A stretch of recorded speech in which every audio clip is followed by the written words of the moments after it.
अब अपन पढ़ेंगे आज विपाक की दृष्टि से कर्म की अवस्थाएं। विपाक विपाक विपाक मतलब कर्म का फल। ठीक है, विपाक शब्द का अर्थ होता है कर्म का फल, है ना। यह द्रव्य क्षेत्र काल भाव और भाव के निमित्त से उत्पन्न हुआ कर्म का विविध प्रकार का पाक अर्थात फल ही विपाक कहलाता है।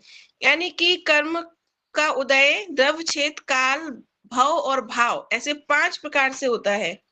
ठीक है, द्रव्य क्षेत्र काल भाव की दृष्टि से जो कर्म का उदय होता है उसे विपाक कहते हैं। ठीक है, विपाक मतलब कर्म का फल अभी देने की लिख नहीं रहे, शक्ति आप है। बाद में लिखाना फिर है। बाद में लिखाऊंगी। हाँ, पहले होगा ये जीव विपाक।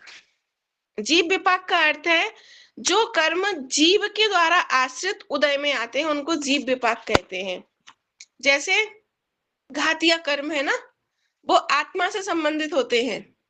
ज्ञानावर्णी कर्म ज्ञान गुण आत्मा का गुण है, शरीर का गुण नहीं है। दर्शनावर्णी कर्म आत्मा का गुण है, दर्शन शक्ति, शरीर की नहीं है। घातीय जो 4 कर्म है ना वो जीव से संबंधित है। तो जिन कर्मों का उदय जीव के निमित्त से होता है ना, या जीव पर होता है उसे बोलते हैं जीव विपाक। ठीक है, जीव विपाक की प्रकृतियां। दूसरा होता है पुद्गल विपाक की प्रकृतियां, है ना। प्रकृति का अर्थ बताया था भेद। जिन कर्मों का उदय पुद्गल के ऊपर होता है यानी शरीर आदि के ऊपर होता है उनको बोलते हैं पुद्गल विपाक की प्रकृतियां। जैसे जैसे कि नाम कर्म, नाम कर्म में शरीर की रचना होती है ना कि आत्मा की, तो वो पुद्गल के ऊपर आधारित है। नाम कर्म पुद्गल के ऊपर फल देगा अपना, शरीर की रचना कैसी हो रही वो नाम कर्म के आधार पर है। तो जो 4 अघातीय कर्म होते हैं वो पुद्गल पर आधारित होते हैं। ठीक है, तो इनमें क्या होता है, नाम कर्म हो गया, अंगोपांग संस्थान सहनन स्पर्श रस गंध वर्ण आदि 62 प्रकार की जो प्रकृतियां होती हैं, 62 कर्म के भेद होते हैं, वो पुद्गल पर होते हैं। ठीक है, समझ में आ रहा है इतना। तीसरा होता है भव विपाक की प्रकृतियां, यानी जिन कर्मों का विपाक मनुष्य आदि भव के रूप में होता है। 84 लाख योनियां होती हैं, भव के रूप में विपाक होता है। मतलब मनुष्य आयु मिल गई, हमारे जो कर्म बांधे मनुष्य आयु के रूप में उत्पन्न हुए, उदय में आए। नरकायु बांधे नरकायु के रूप में विपाक हुआ, उन कर्मों का फल मिला। देव आयु मिली तो उसके रूप में फल मिला कर्मों का। तो वो होती है भव विपाक की प्रकृतियां। ठीक है, जैसे मनुष्य आयु नरकायु त्रिंचायु चार ही होती हैं ये। ठीक है, क्षेत्र विपाक की प्रकृतियां, जिन कर्मों का विपाक विग्रह गति में होता है वे क्षेत्र विपाक की कर्म प्रकृतियां कहलाती हैं। हाँ, अब विग्रह गति एक नई गति का नाम आ गया यहाँ पे। विग्रह गति कौन सी गति है?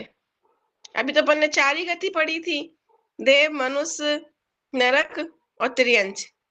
ये विग्रह गति कौन सी आ गई बताओ। जब जीव एक गति से मरकर अपना जन्म पूरा करके दूसरी गति में जा रहा होता है, उसके बीच में जो समय होता है उसको बोलते हैं विग्रह गति। और उस विग्रह गति में जिन कर्मों का उदय आ जाए उसे बोलते हैं क्षेत्र विपाक की प्रकृतियां। ठीक है, समझ में आ गया। यानी कि जीव उस विग्रह गति में भी कर्मों का बंधन भी करता है और प्रकृतियों का उदय भी होता है। क्यों? क्योंकि वहां पर कारमान और तेजस 2 शरीर तो विद्यमान रहते ही रहते हैं। ठीक है ना। अभी लिखवा बाद में दूंगी, अभी एक बार इतना समझ में आ गया आंटी? आत्मा ही बाहर निकल रही है तो और क्या होता है? क्षेत्र विपाक के सिर्फ आत्मा नहीं होती, आत्मा के साथ तेजस और कारमान 2 शरीर भी होते हैं।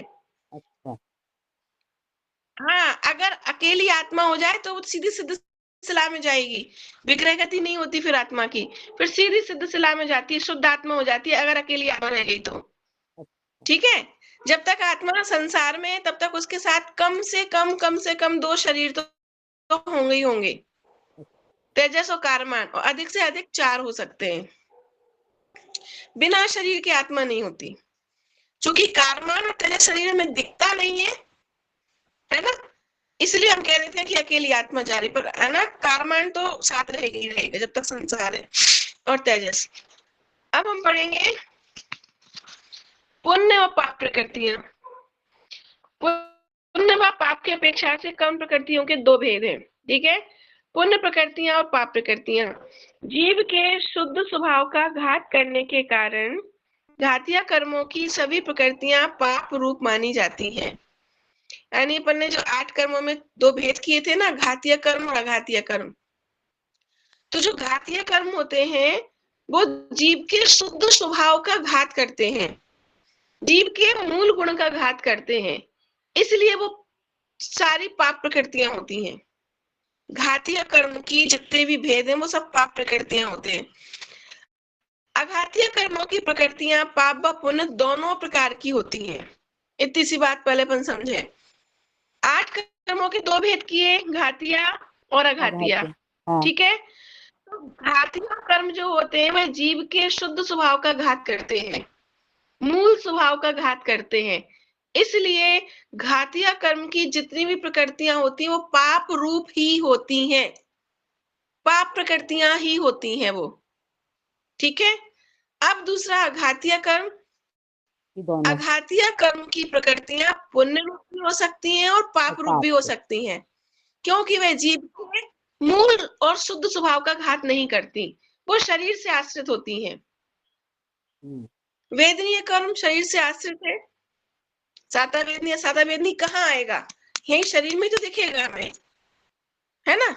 इस तरह से आयु कर्म, नाम कर्म सब शरीर में ही दिखेगा। हाँ। गोत्र कर्म शरीर में दिखेगा, आत्मा में तो दिखेगा नहीं। हाँ। तो ये पुण्य रूप भी होती है और पाप रूप भी होती है। जैसे अच्छा गोत्र मिल गया, अच्छा कुल परिवार मिल गया तो पुण्य प्रकृति हो गई, नीच कुल और नीच परिवार मिला तो पाप प्रकृति हो गई, है ना। लेकिन दर्शनावर्णी कर्म आत्मा के शुद्ध स्वभाव का घात करता है, दर्शन का घात करता है, श्रद्धान का घात करता है, इसलिए वो सर्वथा पाप प्रकृति ही है। समझ में आया? श्रद्धान समझ में आया? चलो अब आगे पढ़ते हैं। पुण्य प्रकृतियों का फल इष्ट शरीर, इष्ट आयु और इष्ट भोगों आदि का संयोग होना है। पता ही है पुण्य को में सब सामग्री अच्छी अच्छी मिलेगी, इष्ट संयोग मिलेंगे, है ना। इष्ट इष्ट सामग्री मतलब धन अच्छा मिलेगा, खाने पीने की वस्तु अच्छी मिलेंगी, ठीक है। आयु अच्छी मिलेगी, शरीर अच्छा मिलेगा, सब कुछ अच्छा अनुकूल अनुकूल मिलेगा। और पाप प्रकृतियों का फल अनिष्ट शरीर, अनिष्ट आयु और अनिष्ट भोग आदि का संयोग होता है। अनिष्ट मतलब जो या तो क्षण मात्र में नष्ट हो जाने वाले हैं या जो हमारे अनुकूल नहीं है, ठीक है। अनिष्ट शरीर, अनिष्ट शरीर मतलब कि शरीर लूला लंगड़ा होगा या बीमारियों का घर बना होगा, ये अनिष्ट शरीर हो गया। अनिष्ट संयोग, पति पत्नी में लड़ाई झगड़ा होगा, बच्चे आज्ञाकारी नहीं होंगे, ये संयोग हो गए। पैसा आदि अनुकूल नहीं मिलेगा, समझ में आ गया, ये अनिष्ट संयोग हो गए। अनिष्ट आयु मतलब कम आयु में मर गए, कई तो गर्भ में आके ही मर जाते हैं, पता ही नहीं चलता, 2-5 साल की आयु में मर गए, है ना, तो वो अनिष्ट आयु। अब यहाँ पे पुण्य प्रकृति और पाप प्रकृति पढ़ लेते हैं, इनको लिखने की जरूरत नहीं क्योंकि बहुत सारी है ना। पुण्य प्रकृतियां साता वेदनीय, वेदनीय कर्म के जो 2 भेद थे ना, साता और साता, तो साता वेदनीय पुण्य प्रकृति है, साता वेदनीय पाप प्रकृति। त्रियंच आयु, मनुष्य आयु, देवी आयु, ये तीनों पुण्य प्रकृतियां हैं। आपको त्रियंच में जन्म हो गया तो पुण्य प्रकृति कैसे हुई?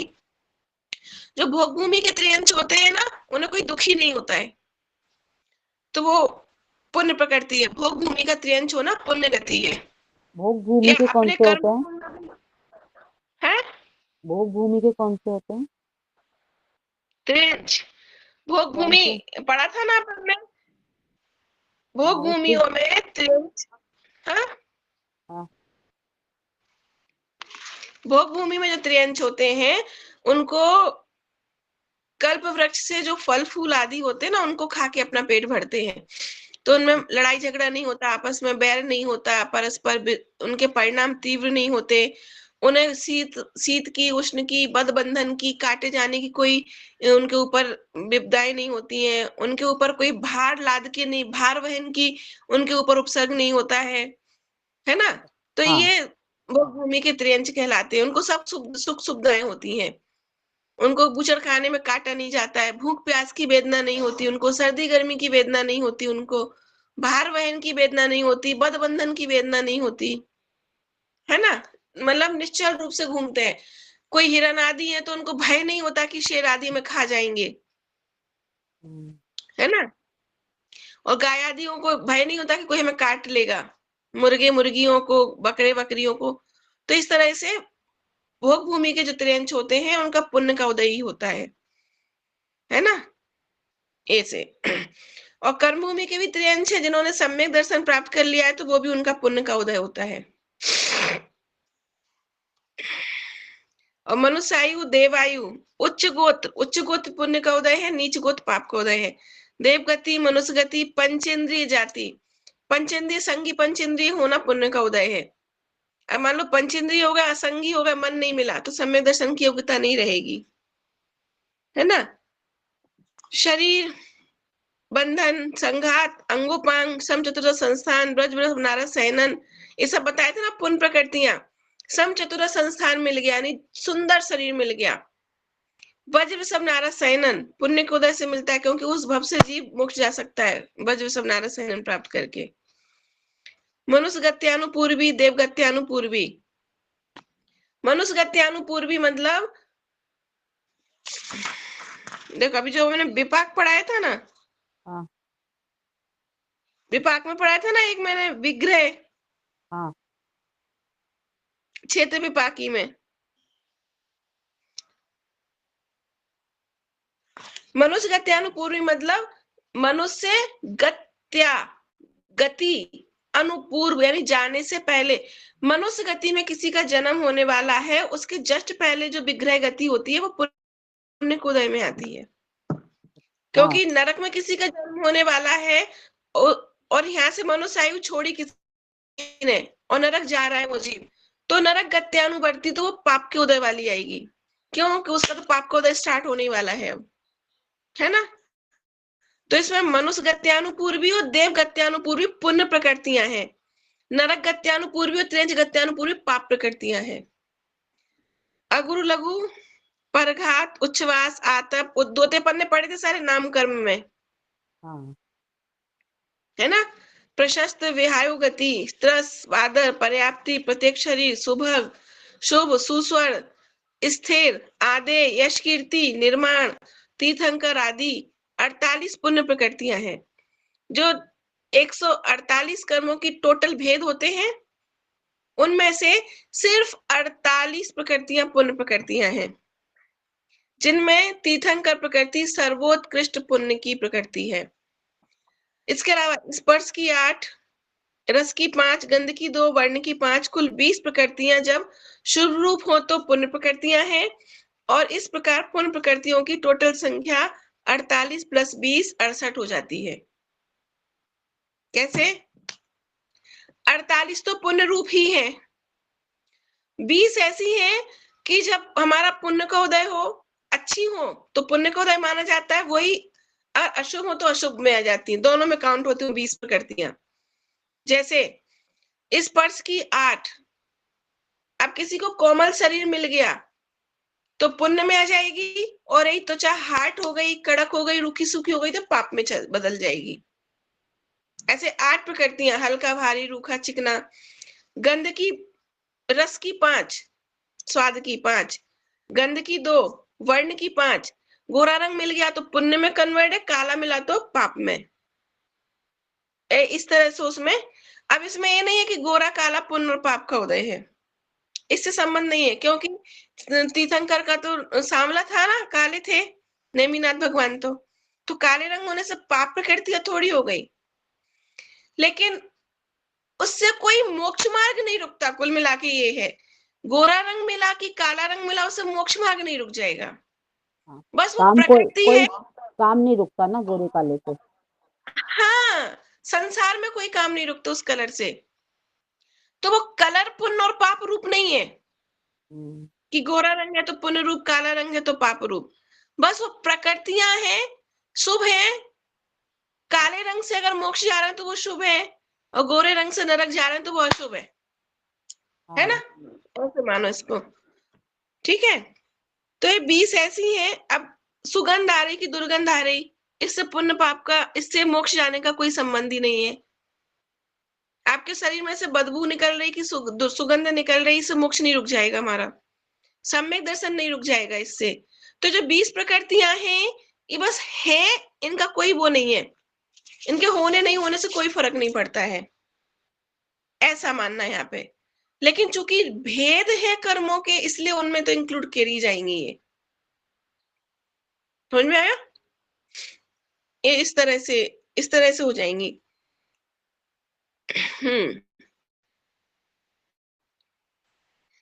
ये जो 20 प्रकृतियां हैं, जब शुभ रूप हो तो वे पुण्य प्रकृतियां हैं, और जब वे अशुभ रूप हो तो पाप प्रकृतियां हैं। ठीक? जैसे कोई काले रंग का आदमी है ना? लेकिन साहब, भाई साहब, करोड़पति के घर पैदा हुआ, क्या फर्क पड़ रहा है बोलो? सब उस काले की भी पूजा करेंगे, करेंगे? तो वो पुण्य प्रकृति में जाएगी। अगर अपन बाहरी दृष्टि से देखें तो, या तो अपन अध्यात्म की दृष्टि से देख रहे हैं, तो अगर सम्यक दर्शन की योग्यता है तो वो काला रंग भी पुण्य प्रकृति में आएगा। और अपन बाहरी दृष्टि से देखो, कोई गोरा सुंदर चिट्टा बढ़िया सुंदर और भीख मांग रहा है, भिखारी के घर पैदा हुआ है, तो क्या मतलब कि वो गोरा रंग सुंदरता, सब अशुभ में जाएगी। और अगर बाहरी दृष्टि से नहीं देखो, पर अंतरंग की दृष्टि से देखो, सम्यक दर्शन की योग्यता प्राप्त करने की स्थिति नहीं है, तो सुंदर और गोरा शरीर भी पाप प्रकृति भी है ना? समझ में आया सिद्धांत जैन? सही बोल रहे हैं क्या हम? ऐसे इन 20 प्रकृतियों का कोई, इनके होने और नहीं होने से कोई वो नहीं होता है, ना काम रुकता है और ना काम होने में सहायक होती है। ठीक है? अब पाप प्रकृतियां, अब शेष जितनी बची हुई 80 प्रकृतियां बची ना, वो पाप रूप है। यदि स्पर्श रस गंध वर्ण 20 प्रकृतियों का अशुभ हो तो इन पाप प्रकृतियों की संख्या 100 हो जाती है। अभी वो बताया ना, ये 20 प्रकृतियां पुण्य रूप हो तो पुण्य में जुड़ जाएंगी, पाप रूप हो तो पाप में जुड़ जाएंगी। बस हो गया, इतना सा काम है इन प्रकृतियों का। अब कर्म की भी व्यवस्था है, जो मुझे मेन चीज पढ़ानी है। अबाधाकाल, उदय, उत्कर्षण, अपकर्षण, संक्रमण, उपशम, निदत्ति, निकांचित कर्म। अब जो मेन चीज है अभी पढ़ेंगे अपन कल या परसों की क्लास में, क्योंकि थोड़ा सा अच्छा विषय है ना? चलो यहीं विराम करते हैं क्लास को। निज निधि निज में बताए, अनंत उपकार के लिए जिनवाणी माँ को वंदना सचवाहे हे जिनवाणी भारती को, भांति को जपु दिन दो तेरा करना करे तो पावे सुख दावन किसान से पानी मस्तक चढ़ो तथा